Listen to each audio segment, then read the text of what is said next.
Tuko tayari tena kusikia siku ya leo kile ulichotuandalia Bwana.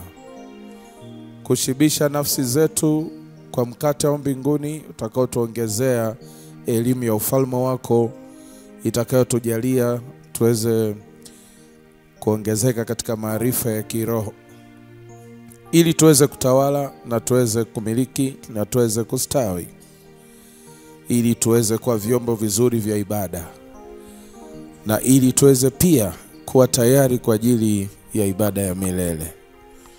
Sema nasi tena kwa lugha nyepesi, fungua akili zetu kuelewa na mioyo yetu kuamini, kupokea na kubadilika, kwa utukufu wa jina lako pekee Yesu Kristo naomba na kushukuru. Amen. Apewe sifa Yesu. Basi tunamshukuru Mungu kwa neema yake ambayo imekuwa juu yetu tena siku ya leo, ili tuweze kuendelea kujifunza. Somo letu ni somo la kimaandalizi. Amen. Somo letu ni somo la kimaandalizi. Sema wote, maandalizi muhimu ya mteule wa Mungu. Mambo ya mwisho wa dunia, mambo ya kurudi kwa Yesu, mambo ya siku za mwisho. Kila mtu anajua sahihi kwamba tuko mwisho sana, na jambo kubwa na la msingi ni kujiweka tayari. Tusije tukashtukizwa kama vile wale maharusi 10 na 5 wakajikuta hawakuzingatia maandalizi. Mwenyekiti hapa ametoka kueleza umuhimu wa kukaa katika namna ya kumngoja Bwana. Biblia inasema wamngojeao Bwana watapata nguvu mpya. Waebrania 10 inasemaje? 1, 2, 3, wala kamwe tusiache kukusanyika pamoja kama ilivyo desturi au kawaida yetu watakatifu, huku tukihimizana sisi kwa sisi na kufanyaje? Tukihimizana sisi kwa sisi na kuonyana kwa upole, kwa kadri tuonavyo siku ile ya kuja kwake Bwana inafanyaje? Inakaribia. Tuseme wote, kadri tuonavyo. Kwa hiyo hatujui siku wala saa, lakini yako mambo ya kuona. Ni kweli siku na saa ya kuja ni siri yake, lakini hakutuacha yatima, ametuachia ishara. Anasema miaonapo mambo haya yakitokea, fahamuni kwamba mwana wa Adamu yu karibu.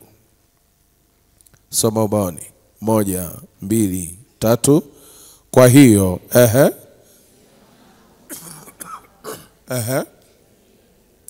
tambueni kwamba Kristo yuko mlangoni.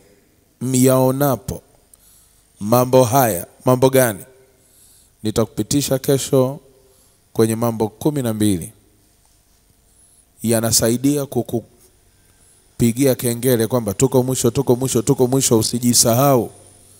Usilale na hasira na chuki na uadui na watu.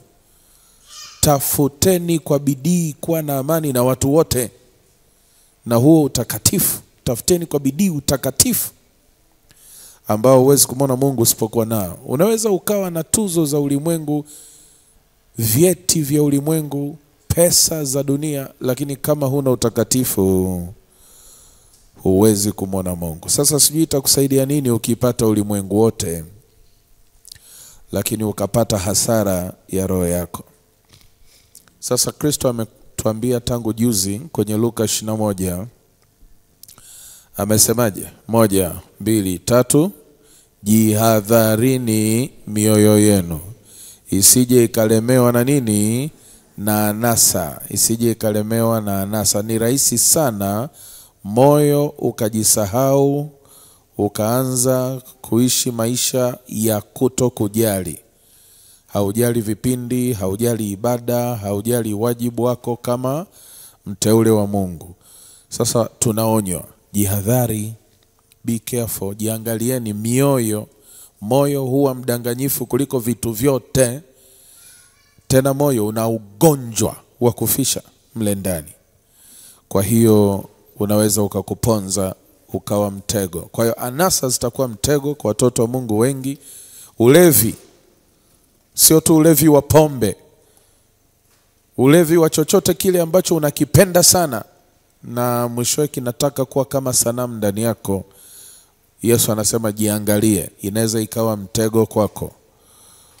Halafu anamalizia anasema na nini? Masumbufu. Tuseme yote, masumbufu ya maisha. Maana yake nitakula nini, nitakunywa nini, nitavaa nini. Anasema hata siku ile ikawakuta au ikawashtukiza bila kutazamia, kama vile mtego unasavyo. Kwa hiyo masumbufu yanaweza kuwa mtego. Masumbufu ya maisha haya inaweza ikawa mtego kwa mtu wa Mungu. Hapati muda wa kusali, hapati muda wa kutulia na kumtafakari Bwana, hapati muda wa kujihoji na kujicheki kama moyo wake uko sawa. Anafukuza hela tu. Takula nini? Tavaa nini? Talala wapi? Pamoja na kwamba ni muhimu mambo hayo, lakini kuna namna ya kuishi nayo kwa hekima, yasije yakawa mtego. Unashindwa hata kupata muda kusoma neno. Unashindwa kupata muda wa kusali. Unashindwa kupata muda wa kuhudhuria. Itakuwa mtego. Sasa Mungu atusaidie, tunajifunza ili tuweze kutegua mtego. Tunajifunza ili tuweze kukwepa mtego. Amen. Mstari wa 35, 1, 2, 3. Kwa maana wengine wamelala. 1, 2, 3. Kwa maana ndivyo ambavyo siku hiyo itakavyo wapata watu wangapi? Watu wote waishio katika uso wa dunia. Maana yake itakuja kwa ghafla na kwa kushtukiza. 36. Kwa hiyo kesheni daima huku mkiomba, ili iweje? Ili muweze kuokoka na hayo yote yatakayotokea. Wapi? Katika mambo ya dhiki kuu, na muweze kusimama mbele za mwana wa Adamu. Kwenye dhiki kuu kuna vitu 21. Kuna tarumbeta 7, na kila tarumbeta ikipigwa inaachilia pigo kubwa duniani litakalotesa ulimwengu. Baada ya tarumbeta 7 kutakuja mihuri 7. Mungu atakuwa anafungua mihuri 7, na kila muhuri ukifunguliwa anafungua teso jingine, janga jingine baya duniani. Halafu mwishoni kutakuwa na vitasa 7 au bakuli 7. Kila bakuli kimwagwa duniani ni mateso yasiyo na mfano. Mpaka Yesu mwenyewe anasema ombeni muweze kuokoka na hayo. Mwokozi anakuombea usiingie kwenye dhiki kuu. Kwa hiyo jiangalie kila siku, kila saa, kama parapanda ikilia sahihi, huko na stahili ya kwenda na Bwana. Sina namna ya kusisitiza zaidi ya hivyo. Safari hii ni ya kwako. Basi kama una masikio ya kusikia, uyafanyie kazi mambo haya. Sasa tumalizie kile kiporo cha jana, masumbufu. Tuseme yote, masumbufu ya maisha. Hatutaki kuendelea na masumbufu. Tuliona jinsi ambavyo baraka za baba Ibrahim ni urejesho wa zile baraka ambazo Adam na Eva walizipoteza duniani, zilizotakiwa kuwawezesha kumiliki na kutawala nchi kwa sura na mfano wa Mungu, kwa utukufu wa Mungu, kwa nguvu za Mungu, kwa nguvu za mbinguni. Tuseme wote, nguvu za mbinguni. Kwa hiyo kusudi la kwanza, Mungu alitaka mwanadamu atawale nchi kwa nguvu za mbinguni. Hakutaka atumie nguvu zake peke yake. Tangu mwanzo Mungu alikuwa anataka ushirika. Hakutaka Adamu afanye peke yake. Ndio maana unaona Mungu hakuumba nguo, aliumba pamba. Alitaka Adamu amalizie kutoa pamba kupeleka kwenye nguo. Mungu hakuumba nyumba, aliumba mawe, mchanga, miti. Alitaka Adamu amalizie kutumia hizo rasilimali kujenga nyumba. Hakuna mahali tunasoma kwamba Mungu ameumba kitanda, ingawa usingizi ni kipengele muhimu kwenye maisha ya mtu. Lakini aliumba misitu kwa sababu alikuwa anataka ushirika kati ya yeye na mwanadamu katika kutawala ulimwengu. Tuseme wote ushirika. Andika Warumi 8:28. Ushirika. Andika Warumi 8:28.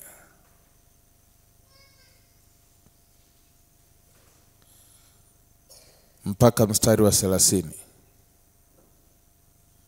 Warumi 8:28.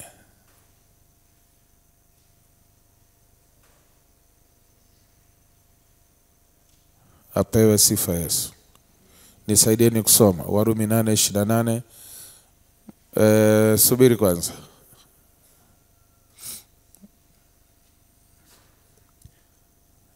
Nimesema 28 mpaka 30, si ndio?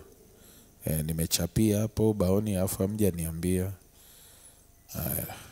Twende. Warumi 8:28 mpaka 30. Hatutasoma yote lakini tutasoma 28. 1, 2, 3. Nasi twajua ya kuwa katika mambo yote Mungu anafanya kazi pamoja na nani? Na watu wampendao katika kuwapatia mema. Sema tena, Mungu hufanya kazi pamoja na sisi tumpendao. Tuseme wote ushirika. Kwa hiyo Mungu alitaka ushirika tangu awali, kwamba tufanye mtu kwa sura na mfano wetu, wa katawale. Tufanye wa katawale. Sisi tuwafanye wao wakatawale.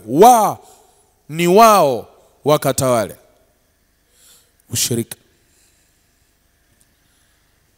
Na Mungu hakutaka sasa Adam kwenye ushirika huo atumie nguvu zake peke yake. Alitaka atumie nguvu za Mungu kwenye biashara, mifugo, mashamba. Alitaka atumie nguvu za Mungu, nguvu za mbinguni.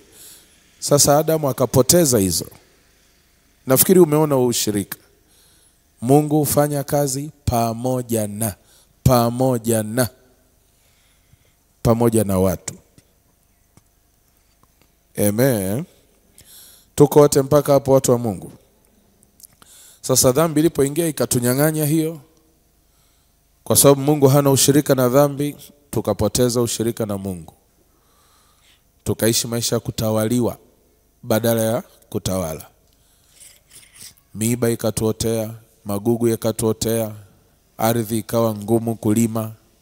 Wanyama tuliotakiwa kuwamiliki na kuwatawala wakituona wanatupigia saluti. Lakini dhambi ilipoingia tu wakatuona kitoweo. Simba aliyekuwa na mheshimu Adam, baada ya dhambi kuingia utukufu umeondoka. Simba huyo badala ya kumuona Adamu mfalme akamwona Adam sausage. Kanuni imeharibika. Kwa hiyo Mungu akaanza kufikiri namna ya kurudisha ushirika. Ndio akaanza tena na baba Ibrahim. Akamtafuta baba Ibrahim ili baba Ibrahim apokee agano na yeye na watoto wake waanze kuishi duniani kwa msaada wa mbinguni. Na tuliona jana Ibrahim katikati ya vita alikuwa tajiri sana. Isaka katikati ya ukame alipata maji mengi sana akawa tajiri sana. Yakobo katikati ya kufanyiwa uhuni bado alikuwa tajiri kuliko bosi wake kwa sababu ya lile agano. Tuseme wote agano la nchi.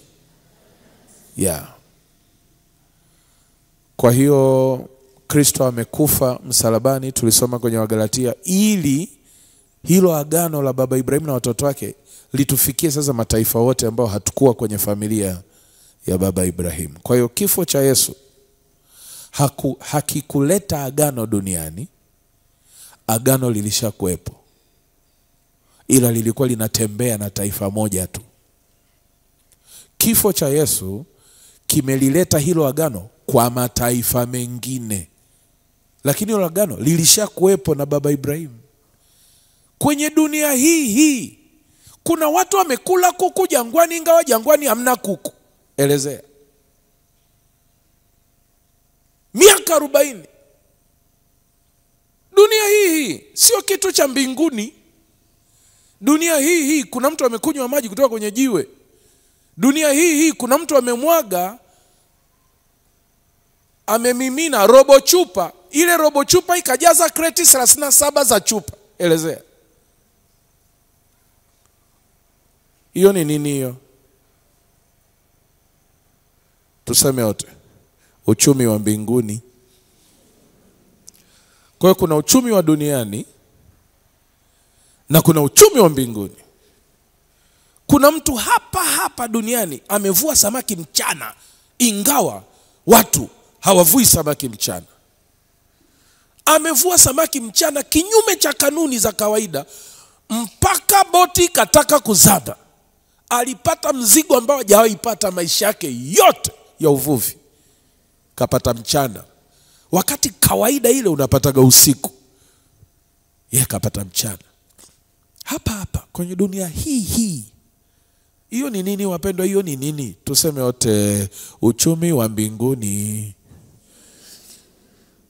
Kwa hiyo kuna uchumi wa duniani ambao unahenya, unasota, unahangaika. Lakini kuna uchumi wa mbinguni hapa duniani unaweza ukakupa matokeo bila kusota na bila kuhangaika. Wewe unataka ipi? Uamuzi ni wako. Niingie kwenye agano au nisiingie? Sasa kupitia msalaba wa Yesu tumeshaingizwa, lakini bado lile agano limelala, halijawa activated, halijahuishwa, kwa sababu hatufanyi vitu vya kiagano vya kuhuisha. Kwa mfano, mtu akienda kwa mganga wa kienyeji akapewa ndumba, akapewa irizi, akapewa agano, akapewa jini, na lile linadai sadaka kila baada ya muda fulani. Akiacha tu kulipa sadaka, ule msaada wa lile jini unakatika na madhara yanampata. Kwa hiyo kanuni za kiagano ziko hivyo hata upande wa nuru, kwamba ukiacha kufanya vitu unavyotakiwa kufanya, agano linalala, yani linakuwa inactive. Unaanza kusota kama kila mtu, wakati wewe sio kila mtu. Wewe ni mwana wa agano. Isaka alikuwa anataka kwenda Misri kutafuta maji na majani kama kila mtu. Mungu akamwambia unaenda wapi? Akasema naenda Misri. Nini bwana? Majani bwana. Kila mtu anaenda. Mungu akasema wewe sio kila mtu, wewe ni mwana wa agano. Mungu sasa itakuwaje wanyama wote? Mungu akasema tulia. Nina agano na babako kwenye nchi hiyo.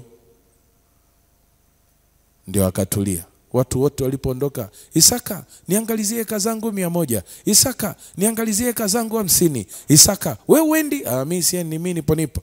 Isaka basi niangalizie eka zangu hizi 200. Isaka alikuwa na eka 3000 labda. Watu wameondoka kwenda nchi za mbali. Unajua ukiwa unaswaga wanyama namna hiyo polepole, unaweza ukarudi baada ya miaka 5 au 10. Ndio unarudisha tena lile zizi huko. Miaka 5 yote una heka 3000.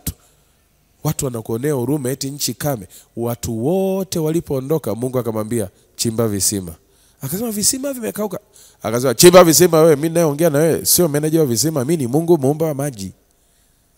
Nikikwambia chimba visima unafikiri nabahatisha? Chimba visima. Alipofukua kisima cha Ibrahim, akapata maji fresh. Wenyeji ambao hawajaondoka wakasikia Isaka amepata maji. Isaka amepata maji. Wakaenda kuvigombania. Toka hapa, wewe ni mgeni. Tuliwakaribisha na babako. Toka hapa, maji yetu. Mungu akasema usigombane nao. Usigombane nao. Waachie. Vuka bonde. Isaka akavuka bonde akaenda upande wa pili. Akachimba kisima kule akapata maji. Huko nyuma wakachota maji siku 3, 4, 5 yakakata. Wakaanza kuhangaika. Afu wakasikia Isaka akapata maji kule. Wakaenda tena wakamfanyia fujo. Toka hapa, we ni mgeni katika nchi yetu. Tulimkaribishaga babako, toka hapa maji yetu. Mungu akasema sigombane nao. Vuka bonde tena. Isaka akawaachia kisima cha pili, wakavuka bonde. Akaenda na watu wake kule, wakachimba kule, wakapata maji. Huko nyuma wakachota maji wiki, yakakata. Wakatazamana. Alafu kuna mtu akasema, "Nyie, Isaka amepata maji kule." Wakasema, "Twende tena." Walipotaka kwenda wakashikana, wakasema, "Hebu subiri kidogo. Huyu dogo alituachia maji kule kisima cha kwanza, yakakata. Akavuka bonde, akaenda upande wa pili. Yeye akapata maji, sisi tukakosa. Akatuachia tena kisima cha pili. Akavuka bonde, mtoto wa watu akaenda sehemu nyingine. Akapata maji, sisi akakauka. Inaelekea ya maji anamtafuta huyu dogo, anapiga kambi wapi?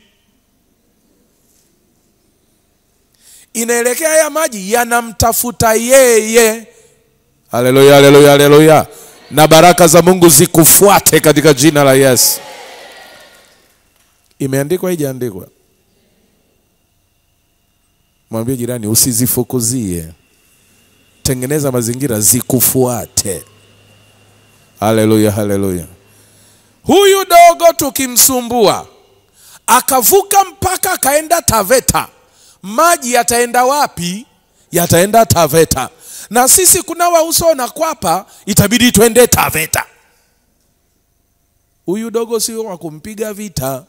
Huyu dogo ni wa kumvuta karibu. Mahali alipo maji yatakuja.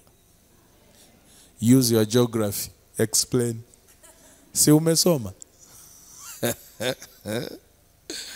Wapendwa, dunia hii inatawaliwa na limwengu hizi. Ulimwengu wa mwili na ulimwengu wa roho. Kuna chumi hizi. Kuna uchumi wa duniani na uchumi wa mbinguni. Damu ya Yesu imetuunganisha kwenye uchumi ulio bora sana.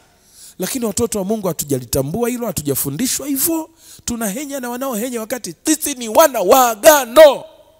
Hatutakiwi kuhenya kama watu wasio kwenda kanisani wanavyohenya. Kuna kanuni zetu tu, tukiziweka ipasavyo, baraka zinatufuata. Wateja watatufuata. Hata kama cherehani yako iko nyuma ya mgongo wa dunia, watakufuata kule kule. Jina la Bwana libarikiwe sana. Haya, kwa hiyo jana tuliangalia kitu hiki hapa, kwamba nyuma ya kilimo ile ya katikati ile kulikuwa na baraka. Kulikuwa na baraka zile za mifugo zilikuwa nyuma ya banda. Si mnakumbuka mliokuwepo jana? Kila mtu atagawiwa hii leo. Si niliahidi Si ulielewa? Unaweza kwenda kumfundisha mtu mwingine. Kwa hiyo unaona kuna kanuni za rohoni. Huu ndio unaitwa uchumi wa rohoni, uchumi wa mbinguni, nguvu za mbinguni. Halafu kuna mifumo ya mwilini, nguvu za mwilini, uchumi wa mwilini. Sasa ukitaka kuhuisha nguvu za mbinguni zikutetee, kuna kanuni 12 nimefanya jana, nitakugawia. Ni marudio. Kama haukuwepo basi utatafuta waliokuwepo watakuelewesha, lakini kwenye flash tumeweka somo zima la baraka za rohoni, uchumi wa mbinguni, ambao ndio unatakiwa ubebe uchumi wa mwilini. Mungu asingetamka hizi baraka kwa baba Ibrahim, banda la mifugo lisingempa Ibrahimu utajiri. Siri ya banda ilikuwa nyuma yake. Kulikuwa na neno la Bwana. Amen. Kwa hiyo leo nataka nikupe kanuni 12 hizi hapa, kwa sababu lazima iwepo balance. Ukiwa na baraka za rohoni na kanuni zake 12, halafu hujajenga banda, tukusaidieje sasa? Narudia. Ukiwa una baraka za rohoni, umetamkiwa neno la Bwana, na unaomba, unasoma neno, unatoa sadaka, unatunza utakatifu, zile 12 zote tulizofanya jana unafanya, lakini pancha yako wewe ni wa kiroho sana kiasi cha kwamba huna banda. Sasa Mungu aweke wapi baraka zake za mwilini? Mungu anasema nitakubariki unapoingia, nitakubariki unapotoka, nitabariki kapu lako la unga na chombo chako cha kukandia. Tuseme wote kapu. Aya, kama huna kapu, Mungu aweke baraka wapi? Gonge jirani mwambie tengeneza kapu. Wai.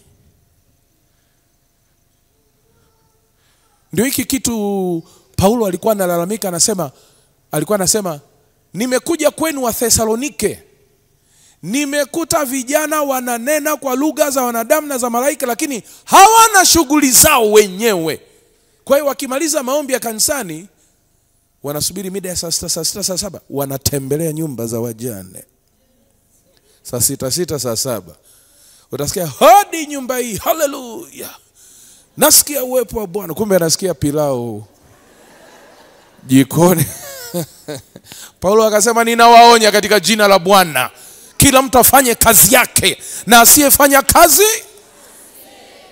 Anasema mimi ni kuhani, mimi ni mtumishi, nilikuwa nina haki ya kikuhani kula bure kwenu, sijala bure kwa mtu.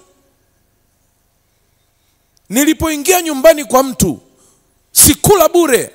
Nilikula sana kwenye nyumba zenu, lakini sikula bure, maana mimi na timu yangu tulifanya kazi usiku na mchana ili tusimlemee mtu yeyote. Paulo alikuwa anatembea na cherehani. Kwenye meli anatembea na cherehani, kwenye treni anatembea na cherehani, kwenye punda anatembea na cherehani. Akifika Kifula anatafuta guest house, akilala pale anashona mahema usiku, asubuhi anaenda sokoni anauza mahema, saa 7 anaenda tena Mwanga ananunua mzigo mpya, anatupa hotelini, anaoga. Ibadani anasimama saa 10 jioni, ana 200,000 mfukoni ambayo sio sadaka ya mtu. Akikutembelea mwenyekiti, anakuja ndani ya nyumba yako, huyo mtoto wako, baada ya kula anamuuliza unaitwa nani? Naitwa Jose. Haya Jose, utanunua daftari? Shika sasa Jose, kabla sijageuza mawazo. Utanunua daftari Jose, si kwamba na mzigo sana, na Jose analipia alichokula. Mwache kwenda bure bure nyumbani mwa watu. Ukienda nyumbani mwa watu alafu unajua mida hii ni mida ya kula, usiende mikono mitupu. Beba ndizi, beba sukari, beba nyama, beba hata basi mkaa, basi nenda nao. Nimewaharibia hapo wapendwa mnaopenda kwenda kwenye nyumba za watu.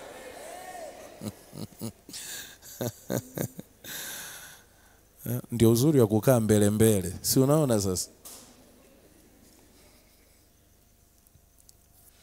Glory to God. Jamani, mmenielewa hapo? Paulo anasema mimi nilikuwa na haki ya kikuhani ya kula bure kwenu, sikula bure kwenu. Nisipoingia nyumbani kwa mtu nimebeba tray ya mayai au dumu la maziwa, nilikuwa nampa mtoto wa mwenye nyumba hela ya daftari. Hapo sijala bure hapo. Tuseme yote cherehani. Kwa hiyo pamoja na baraka za kikuhani alizokuwa nazo Paulo, alikuwa na cherehani.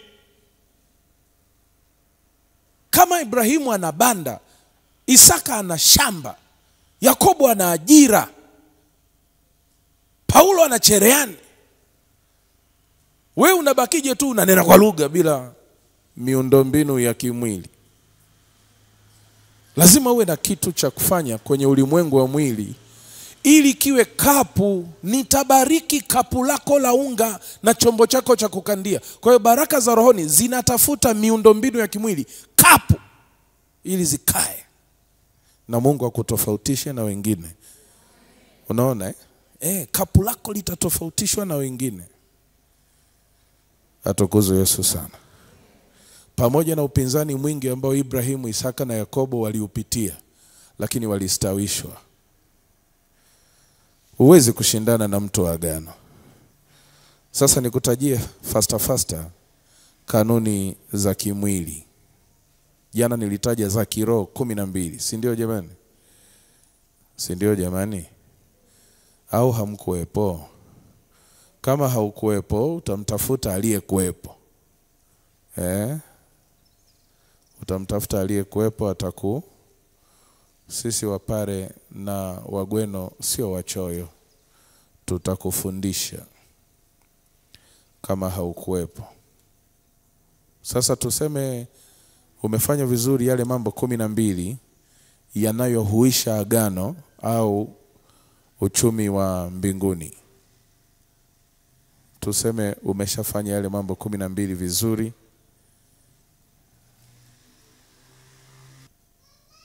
Upande wa mwilini kuna mambo 12 mengine ya kufanya. Jambo la kwanza, usiandike. Si nimekwambia hizi zote 12 za jana nitakupa na 12 za leo nitakupa. Si niliahidi? Jambo la kwanza, peleleza. Yaani lazima uwe mpelelezi. Peleleza. Zunguka kitafiti, soma kitafiti, tazama kitafiti, safiri kitafiti, tembelea watu kitafiti. Peleleza, utaona tu Mungu atakuonyesha tu kitu cha kufanya. Amen.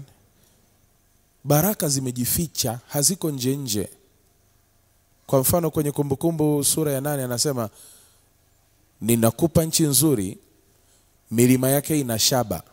Ina maana ile shaba haiko nje, iko ndani ya mlima. Misitu yake ina mafuta. Ina maana ile mafuta hayako nje, yako ndani ya misitu. Kwa hiyo ukikosa tu utafiti, ukikosa tu upelelezi, unapita juu ya mali bila kujua kwamba hapa pana mali. Mungu akupe upelelezi katika jina la Yesu. Jambo la pili ni vipawa. Ukishapeleleza nje, pointi ya pili, peleleza ndani. Angalia una kipawa gani, una karama gani, una ujuzi gani, una uzoefu gani, una uwezo gani binafsi ambao ni zaidi ya kila mtu. Kitu gani unapenda wewe kukifanya na unakifanya vizuri kuliko sisi. Kijue hicho cha kwako. Una nini ndani kwako? Wakorintho wa kwanza 12 inaeleza habari za kila mtu amegawiwa karama. Hakuna mtu hana uwezo binafsi. Na usiogope kule barabarani kama ulichonacho wewe kule barabarani kila mtu anafanya. Wewe ulichonacho kakifanya hivyo hivyo. Tofauti yake ni kwamba cha kwako kinapata kibali zaidi. Usiogope, mwana wa agano anapata kibali zaidi. Mungu anampa favor. Kwa hiyo usitishwe kwamba mbona hiki kitu changu watu wengi wanafanya. Wewe nenda katikati ya hao watu wengi. Wewe sio kama wao. Wewe ni mwana wa agano. Kwa hiyo chunguza ndani. Pointi ya kwanza, chunguza nje uone kuna fursa gani, kuna rasilimali gani unazoweza kuzitumia. Ziko nyingi na macho yako yataona. Waefeso inasema macho yako yatiwe nuru. Yatiwe nuru. Namjua mchungaji mmoja wa Kipentekoste kule Buza, Yombo. Alikuwa ameshachoka, ni mtu wa Geita, alikuwa anataka kurudi nyumbani kujaribu kilimo. Alikuja Dar es Salaam akakaa kidogo afa akaanzisha kanisa. Halikufika watu 20. Halikufika watu 20 kwa miaka 3 4 halikufika watu 20. Alafu hao watu 20 wenyewe wenye kazi za maana au biashara walikuwa 3 tu. Alikuwa na polisi mmoja, mwalimu mmoja na mfanyabiashara mmoja. Ndio kidogo wana uwezo. Wengine wote ni watu ambao hawajui kesho wanakula nini. Ndio walikuwa wamejaa kanisani kwake. Kwa hiyo wakimaliza ibada ya Jumatano hawaondoki kwenda nyumbani, maana nyumbani hapasomeki. Wanabaki kwa mchungaji. Unaingia nyumbani kwa mchungaji unakuta watu 12, 14 wako hapo. Baada ya ibada. Jumatano hivyo hivyo, Ijumaa hivyo hivyo. Kwa hiyo anasema hali ilikuwa ngumu sana. Niliona siwezi kuendelea. Nimejaribu kuhubiri, nimepita mtaa kwa mtaa, kanisa liongezeki. Sasa redioni akanisikia naongea kuhusu peleleza nchi. Peleleza nchi, kuna nini unaweza ukafanya hapo cha zaidi. Halafu nikatumia ile Efeso 1 inasema macho yenu yatiwe nuru. Hebu andika, maana sijaiweka ubaoni. Andika kwenye karatasi afu baadaye utahamishia. Andika kwenye daftari, baadaye ukumbuke kuihamishia hiyo pointi ya kwanza kwenye karatasi. Maana kwenye karatasi zitatoka hiyo mistari miwili tu. Nitataka uongezea hapo Efeso. Amen. Efeso 1:15 mpaka 20. Efeso 1:15 mpaka 20. Utaona Paulo anasema macho ya mioyo yenu yatiwe nuru, mpate kujua tumaini, nguvu na utajiri tulionao katika Kristo Yesu sisi watakatifu. Tuseme wote, macho yetu yatiwe nuru tupate kujua. Hivi macho yanayotiwa nuru maana yake yana nini kwanza? Yana giza. Kwa hiyo wanadamu wengi sana wanatembea na giza la adui kwenye macho yao ili watu wasione fursa. Macho yako yatiwe nuru juma hili katika jina la Yesu. Uone fursa. Na utaona vitu watu watasema, ulishtukaje? Sisi wote tumekaa hapa tukujiwaga biashara hii. Kila mtu alikuwa anapita tu hapa. Unamwambia mimi sio kila mtu. Mimi mwana wa agano. Macho yangu yana nuru. Amen. Dai macho yako yatiwe nuru. Kwa hiyo nikamwambia yule mchungaji akanisikia redioni nasema macho yako yatiwe nuru. Unapotembea, tembea kitafiti. Unaposafiri, safiri kitafiti. Unapozunguka, zunguka kitafiti. Macho yako yatiwe nuru. Yule jamaa akaanza kutembea mitaa ya Buza, ananena kwa lugha. Anasema macho yangu yatiwe nuru. Macho yangu yatiwe nuru. Nipate kuona. Nipate kuona. Akakutana na mzee mmoja wa Kiswahili. Mchungaji, za jioni, za safi, vipi? Nipo tu napunga upepo. Kisha na wewe? Mimi nasubiri wajukuu hapa wamevuka bonde hilo hapo. Wameenda tuition Mwanagati. Nasubiri wajukuu warudi jioni. Kwa hiyo kati ya Yombo na Mwanagati kuna libonde hivi lina maji hivi, wanaita focho. Kwa yule mzee anawasubiri wale wajukuu warudi pale. Sasa akasema hivi, upande huu hamna tuition class kabisa mpaka watoto wavuke eneo hatarishi namna hiyo? Akasema hamna bwana. Alafu akaambiwa wewe si unakale ka form 4. Anaambiwa moyoni sasa, wewe si unaka form 4 kako? Mbona hujatumia hiyo fursa? Huko hamna tuition. Watoto wanaenda kule eneo hatarishi kabisa. Akaenda akaliangalia kanisa lake ambalo analifunga. Ibada ya Jumatano ikiisha, ya Ijumaa ikiisha, kanisa linafungwa tu, lina mapopo ndani. Akasema sasa hii si tuition center hii hapa. Kwenye ubao wa kanisa pale akaweka ubao mwingine akaandika tuition center. Hisabati ugonjwa wa taifa.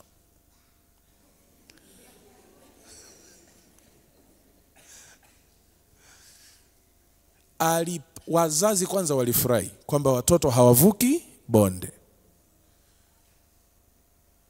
Kulikuwa na watoto wengi sana kiasi cha kwamba wanaovuka bonde ni wachache kwa sababu ni hatari. Yule baba alipata watoto wengi kwenye ile likizo, saa 2 hadi saa 4 darasa jingine, saa 4 hadi saa 6, maana kanisa litoshi sasa, darasa jingine, saa 6 hadi saa 8 darasa jingine, saa 8 hadi saa 10 darasa jingine, saa 10 jioni ibada. Alipata mpaka wafanyakazi wanaotaka kurudia mitihani ya form 4. Akaanza nao saa 2 usiku mpaka saa 4 usiku. Alikodi walimu wengi kumsaidia ile kazi. Njaa yote ikaisha. Alikuwa ana baraka za rohoni lakini hana kapu. Alipoanzisha tu tuition center akawa amepata kapu. Mungu akaweka pale baraka. Unajua siku hizi baada ya ibada anatingisha tu mguu wa kushoto anasema kama huna nauli unione. Hamna haja ya kubaki nyumbani kwa mchungaji. Mkitaka kubaki sufuria ipo kubwa tu. Lakini kama unataka kwenda kula nyumbani, Mama Saidi 20,000 hapo wanunulie watoto nazi. Anagawa tu kama Yesu. anagawa mikate. Utaacha kwenda ibadani eti? Wewe unatoka ibadani na 20,000. Hai. Haleluya. Macho yako yatiwe nuru na wewe. Yaani kuna kitu tu Mungu atakulengesha kwamba fanya na hiki. Fanya na hiki. Kwa hiyo chunguza nje, alafu chunguza ndani. Maana nje utaona vitu vingi sana vya kufanya, huwezi kufanya vyote. Fanya vile ambavyo una karama navyo na vipawa navyo. Ndio maana nimekwambia point ya pili, chunguza ndani. Chunguza ndani. Haleluya. Halafu sasa jambo la tatu, lenga sasa.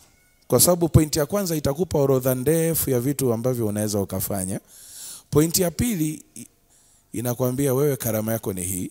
Kwa hiyo sasa kupitia point ya kwanza na point ya pili, amua mimi nalala sambamba na keki, mambo ya keki, mandazi na mimi mandazi. Au amua mimi nalala sambamba na tikiti na mimi na tikiti. Au mimi nalala sambamba na mayai ya kienyeji. Basi. Au mimi nalala sambamba na nywele za watu. Nywele za watu. Mimi na nywele na mimi. Amua. Sasa hiyo ndio inaitwa tafsiri maono yako. Maana yake ukishachunguza nje ukachunguza ndani, lazima uamue unaegemea wapi. Ndio hii. Usigawe nguvu yako sana pale mwanzoni. Utashindwa. Mwanzoni unaikusanya nguvu kwenye eneo moja kwanza. Usigawe sana. Kwa hiyo lenga. Ndio inaitwa tafsiri maono. Utaona kwenye Yeremia 1 Mungu anamwambia Yeremia, wewe umezaliwa uwe nabii. Ingawa kuna mitume, wainjilisti, wachungaji, walimu, wewe ni nabii. Kwa hiyo amemlengesha kwenye kimoja tu. Gonge jirani mwambie lenga. Usitoke kwenda kufanya kila kitu. Haleluya, haleluya, haleluya. Jambo la 4, ukishalenga kwamba mimi nataka kulala sambamba na matikiti, jifunze, tafuta maarifa juu ya hicho kitu. Kuna rafiki yangu alilima tikiti, akatumia mbolea ambayo ilishakatazwa miaka mingi na wizara. Lakini hakujua mzigo wote wa fuso 2 ulikataliwa sokoni na watu wa wizara ya afya, watu wa lishe, chakula na lishe. Maarifa. Namjua mama mmoja alipata tenda nzuri sana kwenye mahoteli ya kitalii ya kutunza maua ya hoteli. Angelipwa hela nzuri sana mwisho wa mwezi, kila mwisho wa mwezi. Lakini akaingia Kariakoo akanunua dawa, kumbe badala ya kununua dawa ya kuua fungus, akanunua dawa ya kuua magugu. Hakujua tofauti. Kwa hiyo yuko anapulizia mwenyewe, ameniona, ameniona, ameniona, ameniona. Alifikiri anatengeneza, kumbe anaharibu. Maarifa. Kila kitu ukijikita kufanya, tafuta shule yake. Kuna shule rasmi na kuna shule ambayo sio rasmi. Ukipata zote vizuri. Ukikosa shule rasmi, ziko shule ambazo sio rasmi. Unakaa karibu na fundi miaka 2, wewe ndio unakuwa fundi mbobezi. Unakaa karibu na mpishi miaka 2, unamtumikia mpishi, wewe ndio unakuwa mpishi mbobezi au mpambaji. Hiyo inaitwa elimu isiyo rasmi. Warumi 10 mstari wa 2 inasema, watu wangu wanabidii katika Bwana lakini si katika maarifa. Na isiwe hivyo kwako katika jina la Yesu. Alafu kuna angalia kwenye maarifa hapa, kwenye maarifa. Kuna dada mmoja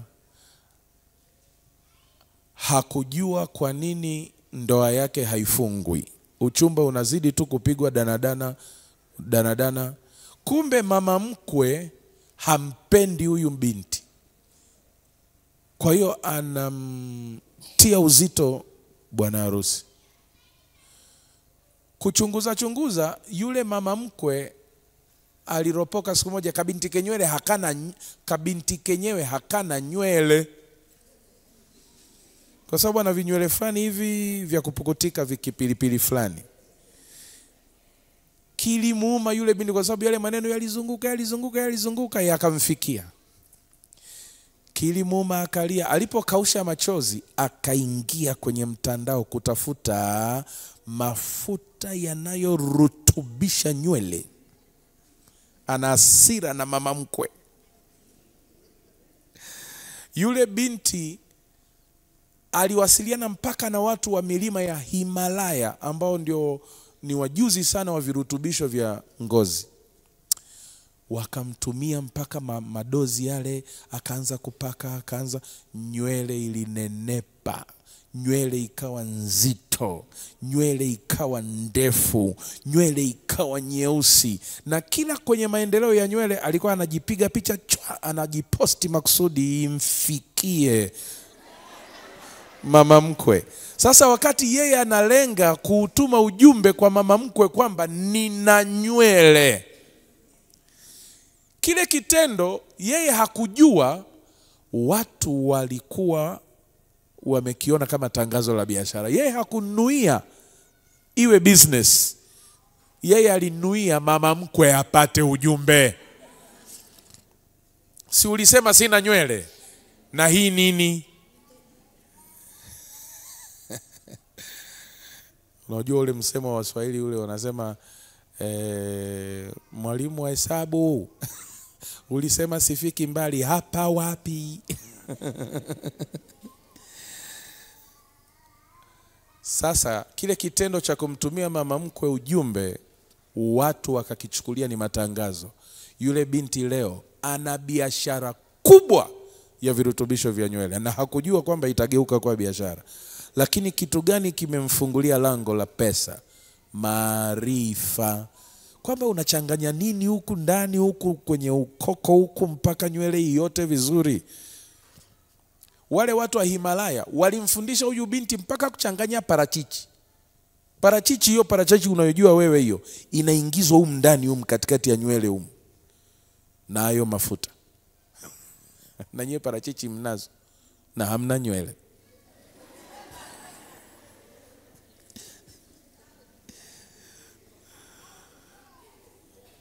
Alafu ukishapata maarifa unahitaji nini? Taarifa.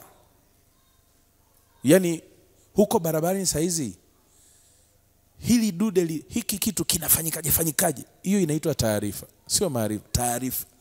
Kwa unahitaji vyote viwili. Ndio anachokisema Yesu kwenye Luka 14, usianze nyumba bila taarifa, usiende vitani bila taarifa, utaaibika. Tafuta taarifa. Jambo la 6, kaa chini sasa, weka mpango. Ukiwa na maarifa, ukiwa na taarifa, unaweza ukaweka mpango wa utekelezaji. Kama huna maarifa na kama huna taarifa, huwezi kutengeneza mpango. Namna ya kutekeleza hilo wazo, hiyo biashara, hiyo shughuli. Ukishatengeneza mpango, unahitaji mtaji. Amen. Ombea Mungu akupe mtaji. Alafu unahitaji eneo zuri, na hilo eneo uliombee kweli kweli, maana kuna watu wamezika mtaji kwa sababu ya hali ya kiroho ya maeneo yao walioyapata. Usivamie tu eneo kwa sababu eti frame iko wazi. Ingia pale katika jina la Bwana. Kwa hiyo ombea lile eneo vizuri. Alafu pointi ya 9, piga kazi kwa bidii. Acha uvivu. Mithali 10 mstari wa 4, mikono yenye bidii inaleta tajiri. Namba 10, matangazo. Watu wajue unapika, watu wajue unasuka, watu wajue una mayai kienyeji, watu wajue una maziwa, watu wajue, waambie. Anza na simu yako. Kila mtu kwenye simu, tuma message. Mwanzo 12 Mungu alimwambia Ibrahim, nitalikuza jina lako. Matangazo yanakuza jina. Namba 11, unahitaji marafiki wazuri. Marafiki ambao mtafundishana, mtatiana moyo, mtaazimana. Amen. Mnaaminiana, mnakopeshana, mnategemezana, mnaombeana. Yesu alikuwa na Petro, Yakobo na Yohana. Paulo alikuwa na Timotheo, Luka, Barnaba. Usifanye haya mambo peke yako. Jambo la 12 na la mwisho, unahitaji kujifuatilia kila siku.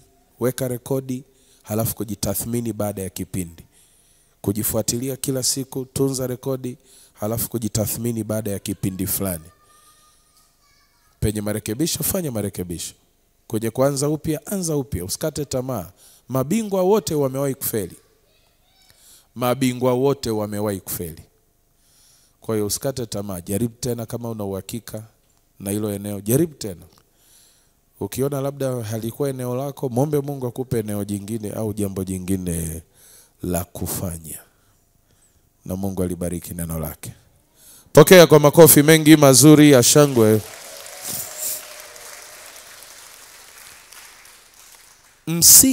Msingi wa pointi hizi ni tustawi.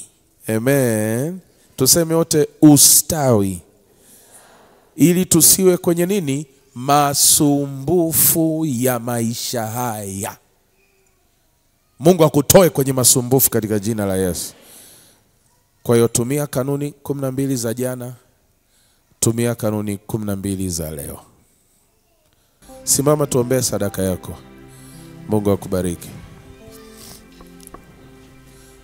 Nipate bahasha zile. Kama jana haukuwepo tuligawa bahasha, naomba uchukue bahasha pia kwa ajili ya sadaka ya kesho. Lakini kama ulishachukua bahasha, huyo binti utamwacha mwenye bahasha. Amen. Atukuzwe Yesu sana. Si kwa majeshi wala sila, bali ni kwa Roho Mtakatifu. Nguvu za giza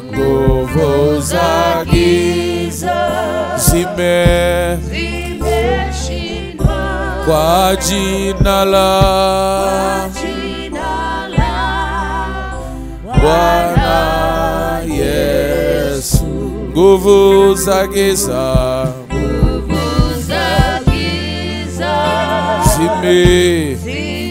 zimeshindwa kwa jina la Bwana Yesu. Sema kwa jina la Yesu, kwa damu ya mwana kondoo Yesu Kristo, ninapokea kibali cha kumiliki nchi, cha kutawala nchi, cha kuzidishwa, cha kuongezeka, cha kustawi katika nchi kwa jina la Yesu, kwa damu ya Yesu, kwa baraka za kiagano. Mimi mwana wa agano katika Yesu Kristo, mimi mwana wa agano katika damu ya Yesu. Napokea baraka za Ibrahim kwa njia ya msalaba wa Yesu Kristo.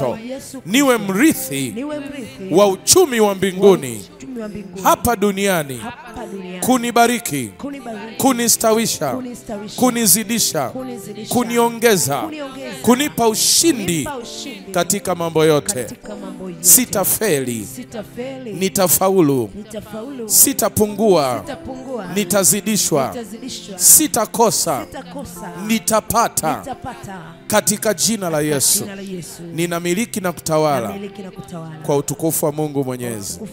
Mwambie Bwana Yesu asante kwa dakika moja. Baba, tunakubariki, tunakutukuza. Fungua kinywa mtu wa Mungu, kila mtu fungua kinywa, mshukuru Bwana.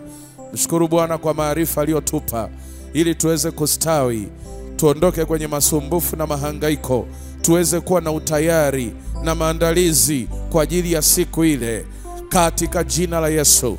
Nakataa uchumi wangu kuwa mtego, na kataa uchumi wangu kuwa mtego. Natamka baraka kwenye uchumi wangu katika jina la Yesu Kristo. Haitakuwa mtego kwangu katika jina la Yesu, kwa sababu baraka za Ibrahim zitanistawisha na kunizidisha katika nchi katika jina la Yesu Kristo. Asante Jehova kwa ajili ya wiki nzima hii na vitu ulivyowekeza ndani yetu ili tuweze kuwa tayari kwa ajili ya siku ile.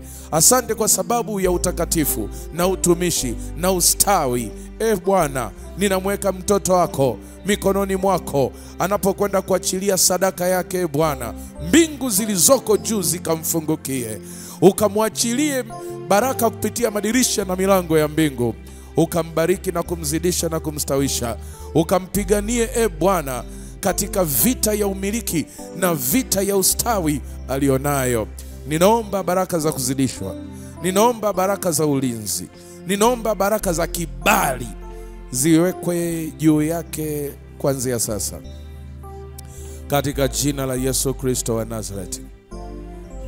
Pokea sifa, tukuzo na heshima, maana wewe ndiwe utendaye kazi ndani yetu kulitimiza kusudi lako. Wapo walio wagonjwa katikati yetu, Bwana, anaponyosha mkono wake kutoa, ninaomba nguvu yako ishuke juu yake na kumtia uzima na kumtia nguvu na kumhuisha afya yake katika jina la Yesu Kristo aliye Bwana na Mwokozi wetu. Tunaomba na kushukuru, na wote tuseme amen.